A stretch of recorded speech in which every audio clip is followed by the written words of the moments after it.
Tu veux postuler à un job aux États-Unis? Attention, un CV américain ne se construit pas comme un CV français. Dans cette vidéo, je te montre comment faire un CV adapté aux normes US avec CV Créa. Sur CV Créa, je choisis le modèle long. Et ici, pas besoin d'ajouter deux photos, ça fait partie des standards américains. J'ajoute mes informations directement dans le modèle et je vais te montrer ce qu'un bon CV américain doit contenir et surtout ce qu'il faut éviter. Dans la structure d'un CV américain, tu as quelques rubriques indispensables. En premier, c'est tes coordonnées. Ton nom, ton prénom, ton numéro américain, ton email, ton lien LinkedIn et l'indication du permis de travail. En deuxième, c'est ton profil professionnel. C'est le paragraphe court en début de CV qui résume ton profil, tes compétences clés et ton expérience. En troisième, c'est tes expériences professionnelles. Les expériences sont présentées dans l'ordre antéchronologique avec des verbes d'action à l'infinitif et des résultats chiffrés. En quatrième, c'est la partie education, en gros tes diplômes. Tu peux mettre tes diplômes français avec une équivalence américaine précisée. En cinquième,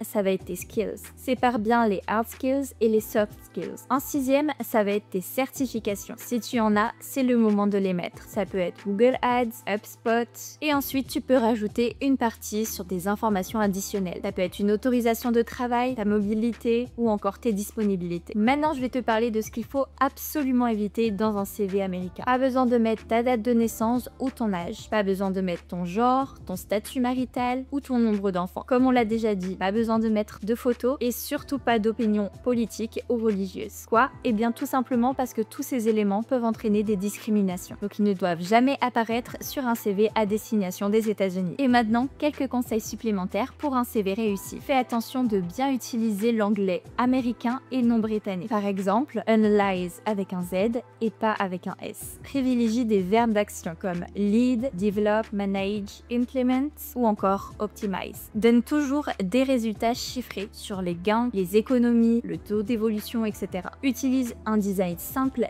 et épuré, que ton info soit facile à lire. Si tu as un visa ou un permis de travail, il faut que tu le précises en bas de ton CV. Et voilà, maintenant que tu sais comment faire un CV professionnel adapté au marché américain. Si tu veux gagner du temps pour formater ton contenu, utiliser un modèle clair et bien structuré et tester ton CV avec l'analyse ATS, va sur CV Créa. Et si tu veux d'autres conseils pour postuler à l'international, dis-le nous en commentaire. À bientôt sur CV Créa.